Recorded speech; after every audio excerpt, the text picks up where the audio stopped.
पहिला विषय आपला डम्पिंगचा आहे. डम्पिंगला मी गेल्या 15-20 वर्षापासून विरोध करतोय. त्या ठिकाणी आपण मोर्चा काढलेले, मी सभागृह चालू दिले नाही, एक 2 सभागृह पण चालू दिले नाही मी. त्या ठिकाणी हे डम्पिंग ग्राउंडमध्ये एक मोठा प्लांट येणार आहे. वेस्ट टू एनर्जी ना, वेस्ट टू एनर्जी हा प्लांट येणार आहे. हे जर प्लांट आलं की आपल्याला उद्या जे प्रोजेक्ट येणार आहे त्या प्रोजेक्टला धोका होईल. 500 मीटर पर्यंत आपण ते प्रोजेक्ट करू शकत नाही. 500 मीटर म्हणजे कुठं डम्पिंग ग्राउंड पासून तर हा रोड पर्यंत येते, याच्या पलीकडे पण जाते. तिथपर्यंत आपले झोपडपट्टीमध्ये डेव्हलप होणार नाही. हा पहिला मुद्दा लक्षात घ्या. हा आपल्याला थांबवायचाच आहे कुठल्याही परिस्थितीत, आणि तुमचे सगळ्यांचे साथ तयारी आहेत ना. पहिला डम्पिंग ग्राउंड ते जर आलं तर आपल्याला धोका आहे. हे विषय पहिले विषय. आता मी तर बोलतो, आता डेव्हलपच्या आता SRI योजनेला सगळे विरोध केले. त्या ठिकाणी चौगुले साहेब असतील, इथं मध्ये सोनवणे साहेब असतील, इकडं आम्ही डॉक्टर आहे, सगळे मिळून ह्या गोष्टीला आम्ही विरोध केले. त्या ठिकाणी आपल्याला SRI नको. का नकोय? SRIचे असे प्रॉब्लेम आहे. त्या ठिकाणी पात्र असेल त्याला घर भेटल, अपात्र असेल त्याला 2.5 लाख रुपये भरायला लागतात. बरोबर आहे. 2.5-3 लाख रुपये भरायचे आहे. तुमची कॅपॅसिटी भरायची आहे, तयारी ना. काय की बोंबला सुटले 700 एरिया देणार म्हणून तुम्ही पळता त्याच्या मागे. काय केले ते 25 वर्षात त्यांनी आलेत का तुमच्याकडे? फक्त इलेक्शनला येतात आणि आपण पण कधी कधी बळी पडतो पैशासाठी. बरोबर आहे ना. आणि काम असेल तर सुरेश कोळसे, ट्रेनिंग घ्यायच्या तर सुरेश कोळसे. इथं सगळं शिकायचं, जायचं. मी मीटिंग घेतलं मग याची कॉपी दुसऱ्या दिवशी होती, संध्याकाळी लगेच कॉपी. एवढेच कामा करणारे यांना जर फुलकी असेल, काय तो बोलतो डम्पिंग ग्राउंड मध्ये गॅस निर्मिती होते. बघा बीकॉम झालेलं आहे आणि आम्ही अनपढ आहे, आम्हाला तर समजलं तेवढी तरी. त्या ठिकाणी गॅस निर्मिती, त्या हरामखोराला एवढं बी अक्कल नाही त्या ठिकाणी काय होते. अरे झोपडपट्टीत राहतोय तेवढी तरी कळायला पाहिजे. काय त्या प्रोजेक्ट आल्यावर आपल्याला किती त्रास होणार आहे. त्या ठिकाणी एरिया 500 मीटरवरती बफर झोन डिक्लेअर होईल, आपले एरिया डेव्हलप होऊ शकत नाही. याची गोष्ट आखली नाही ह्या लोकांना. तरी बोलतो आम्ही बीकॉम झालेलो आणि स्वीकृत नगरसेवक निवडून नाही आले तरी ते काम करू शकतात का नाही? एकदा परत एकदा उद्या करू शकतात. मग तरी बोंबला सुटले तर आम्हीच काम करतो. त्या गोष्टी तुम्हाला पण समजायला पाहिजे. निवडून नाही आलं, आम्ही निवडून आलोय, आम्ही कधी बोलत नाही आम्ही काम करतो नाही करत. काय असायचं आमच्या पद्धतीने आम्ही करतो. जे निवडून नाही आले ते आता बोंबलाचे सुटले सत्तेच्या जीवावर की आम्ही हे करू, आम्ही ते करू. आणि 1500 स्क्वेअर फीट जागा झोपडपट्टीत देऊ आणि 700 एरिया देऊ. इलेक्शनला बोंबला सुटले होते. कसलंच काय माहित नाही, फक्त तिथं ऐकायचं. काय खबरी पण असते तिथं, ताबडतोब काय व्हिडिओ शूटिंग पण करतात आणि लगेच तिकडे ऐकायला पण लावतात. काय फरक पडत नाही आपल्याला. ऐकलं काय तिथं आणखी काय झकमारी केलं तर काय फरक पडत. राहिले दुसरी गोष्ट डम्पिंगचे विषय. डम्पिंग साठी आपल्याला जागृत राहायचं. SRIचा विषय, SRI का कॅन्सल झाला? आता आदरणीय उपमुख्यमंत्री असतील, मुख्यमंत्री असतील, आदरणीय आमचे उद्योग मंत्री सामंत साहेब असतील, या सगळे सरकारने मिळून ते SRI योजना रद्द केलेले. याच्यात जास्त करून आदरणीय आपले एकनाथ शिंदे साहेबांचा पण हात आहे की उद्या कोणी जर सुटले आज बोलत, कोण बॅनर लावतंय, कोणी मेसेज पाठवतात, कोणी मीडियावरती कोण काय बोंबला सुटले, तसा काही नाही. हे सरकारनेच रद्द केलेले, कोणी केलेले नाही.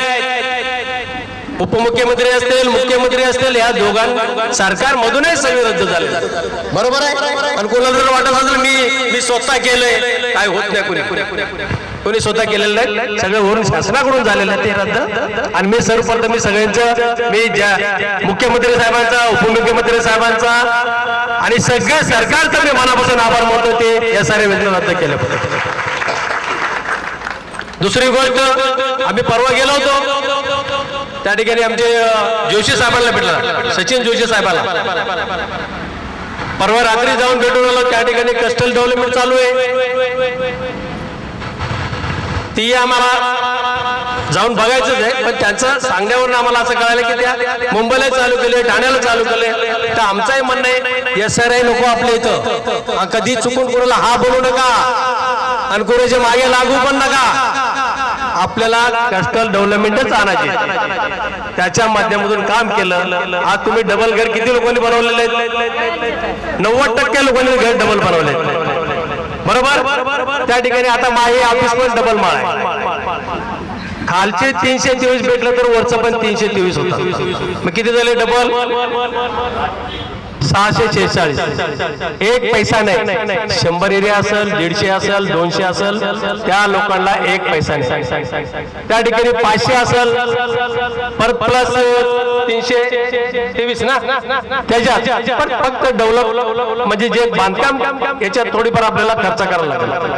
1000-1500 असेल त्या ठिकाणी त्याला पण जे आज शासनाची जे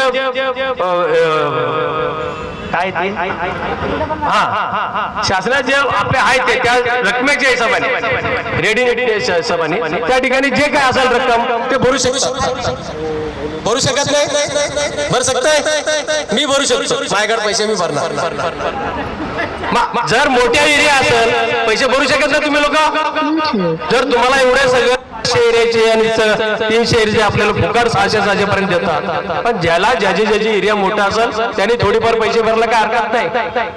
10-15% भरायला काय हरकत नाही. भरताल का नाही? मग एवढी चांगल्या योजना असताना आपण दुसरीकडे का जायचं? आपल्या तुर्बा स्टोर जेवढी पाहुणा असेल, तुर्बा स्टोर असेल, जेवढी आपल्या झोपडपट्टी विभाग आहे त्या ठिकाणी आपल्याला कस्टल डेव्हलपमेंटच करायचं.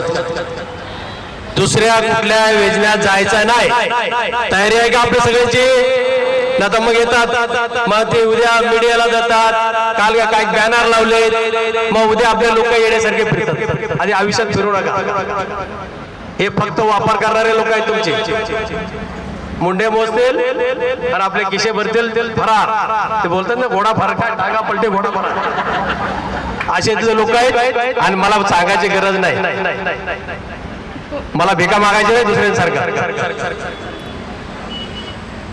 नशीब येत नाही, नाही तर तुमची मोजणी काढली असते. खाली वरची किती, खालची किती किंमत.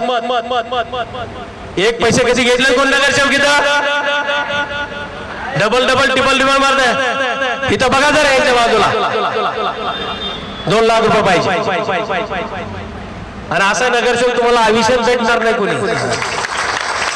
आणि येतात नाही भांडवळे फक्त खाण्यासाठी, तुमचे फायदा घ्यायसाठी येतील. मला काय जास्त बोलायचं नाही. या ठिकाणी आपल्याला कस्टल डेव्हलपमेंटच करायची, बरोबर आहे. त्या ठिकाणी सगळ्याला हक्काचे घर भेटतील, कुणाला कुठं काय जाता कामा नाही. त्या ठिकाणी SRI ला आपल्याला विरोध करायचे. SRI नाहीच पाहिजे. SRI हात पार केले शासनाने. शासनाचे आपण मनापासून आभार मानतो. तुम्ही सगळे आल्याबद्दल मी सगळ्यांचा मनापासून आभार मानतो. दुसरी गोष्ट त्याच्यात बोलतो मी विसरलो. दुकान 100 स्क्वेअर फीट आहे, 150, 200, 500 वर पैसे भरायला लागतात. 150, 200 जे मोबदला जेवढी तुमची दुकान आहे तेवढी दुकान भेटल. वरती दुकान, खाली दुकान, वरती घर, ती भेटल. अशी या कस्टल योजनेमध्ये आपल्याला लाभ भेटणार आहे. तुम्ही सगळे समजदार आहेत. आणि लोक आता बोंबला सगळे घरोघरी येतील. आणि तुमच्याकडे बघा, मला काय जास्त सांगायचं नाही. माझं लहानपणा इथंच गेले, मी लहानचे मोठे इथं झालो, माझी मुलं झाले, माझे नातवंड झालेले. त्या ठिकाणी इथंच हसत सगळे मोठे झाले. माझं एकच इच्छा आहे की प्रत्येकाला घर भेटला पाहिजे. मग इथं कुणी दलालगिरी करत असेल आयुष्यात ते खपून घेणार नाही, दलालगिरी होऊ देणार पण नाही. प्रत्येकाला घर काढून देणार. त्या ठिकाणी कुठे दलालगिरी होणार नाही. जे दलालगिरी करत असेल त्याचे हातपार आपण तुम्ही सगळे सबोत असता, त्याचे हातपान पण करायला तयार आपण. आणि मला काय जास्त का बोलत नाही. आप लोग को समझ में आए? हिंदी में, मराठी में बोले समझ में आया? क्या समझ में आया? नहीं कुछ भागो और पीछे पीछे किसके? इतना ही मैं बोल रहा हूँ. ये कस्टल डेवलपमेंट है, ये SRI, ये वो है, ये कुछ ही नहीं. शासन के माध्यम से होएगा सबको घर मिलेगा। मेरे के ज्यादा बात नहीं करने का। कुछ लोग भाग रहे ना इधर उधर, वो भागना बंद करो, भविष्य का देखो थोड़ा। मेरे को ज्यादा कुछ बोलने का नहीं। आप लोग सब लोग आए, सबका मैं आभार मानता हूँ। जय हिंद, जय महाराष्ट्र।